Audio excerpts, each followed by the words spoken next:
today we are going to have a look at squats. Squats are one of my favourite yoga things for prenatal yoga.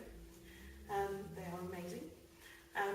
We are pretty much designed to squat, or at least we have evolved squatting. It is a natural position for us to be sitting in. Many traditional cultures spend a lot of time squatting whilst doing household tasks or sitting around chatting or anything like that. If you watch a small child playing, they also spend a lot of time squatting, and it's quite impressive the amount of time that a toddler can spend in a squat position, or how easily they get up and down into a squat position. They have a lot of strength in their legs, and that's something we lose as adults because we spend a lot of time sitting in chairs. In pregnancy, squatting is really helpful for a whole host of reasons. Firstly, the practical side. If you have to pick something up, you can't bend over your bump, so it's a useful way of getting down to the floor. Not putting your head down is going to help if you suffer from dizzy spells.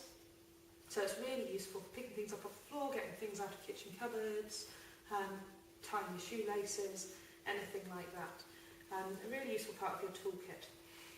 It's also a really good way to keep strength in your legs at a time when you probably aren't going to be able to access a particularly heavy exercise regime. It's not particularly demanding. The other thing it's very useful for is the pelvic floor. The pelvic floor exercises that you're often taught by your midwife, the Kegel exercises, assume that your pelvic floor is just a ring of muscle, or a figure of 8 of muscle, is what it actually is. But your pelvic floor isn't. It's a sling constructed from a whole load of different muscles. It runs between the sides of your pelvis, from the front to the back of your pelvis. It connects to your spine. It connects to your deep abdominal muscles. And that sling is there to support your internal organs. During pregnancy, the extra weight on the pelvic floor causes weakness. And there's a more common misconception that it's birth that damages the pelvic floor. It's not. It's the weight of the baby during pregnancy. So we need to keep our pelvic floor strong in pregnancy, even more than any other time. And squatting is really helpful for that. So that's your second reason. Your last reason is that during birth, squatting is an amazing position to be in. It's quite hard to maintain a squat for the duration of birth if you're not used to it. Many cultures do birth in a squatting position because these are cultures where people spend a lot of their daily life squatting. We don't, so we find it hard, and that's unfortunate because the squat is an optimal position for getting your baby through your pelvis and comfortably using gravity. It really opens up the space in the pelvis. If you are giving birth in water, a squat is fabulous and the water will support you. But there's lots of other ways to help you maintain your squat. You can use a partner, you can use a rope hanging from the ceiling, you can use furniture, you can hang off door handles if you want. I'll probably do another video on positions for labour because that's a whole other thing.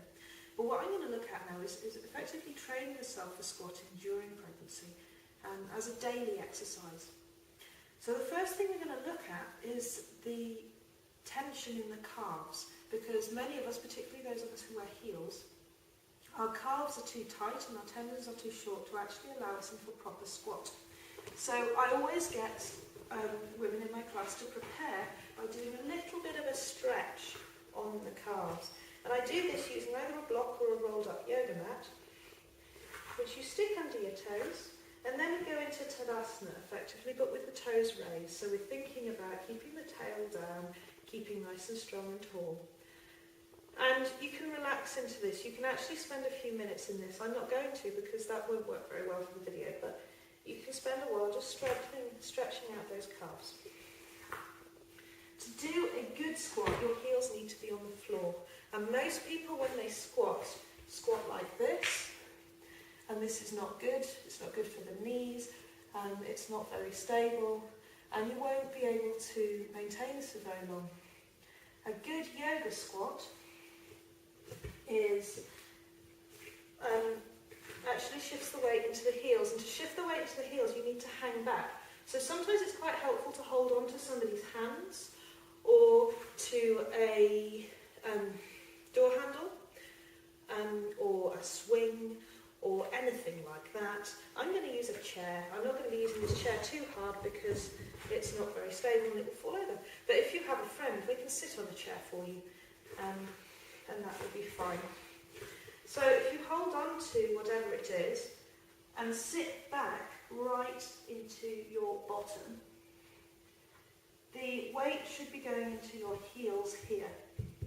So you should really be feeling that your heels are down and your lower leg is upright, and this is the squat position that you want to be in.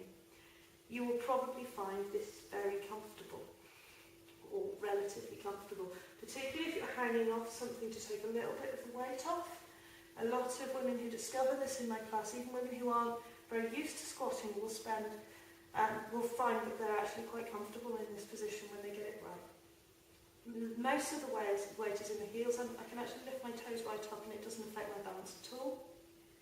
And the knees are up and over the feet. When we do a squat where the knee comes in front of the toes, it puts quite a lot of strain on the knee joint. So we really want to avoid this and actually keep an upright position. If I turn around and show you from the front, you can actually hold a namaste position like this, and you can stay here as long as you like. I would suggest that you practice this every day, and then you will find you can stay here longer, and you will feel the benefits the more you do it. But you don't just need to practice it as a yoga move, you can also practice it just around the house. If you need to get down to the floor, if you need to reach something low, instead of bending, squat. And you'll be amazed how easy it is to build into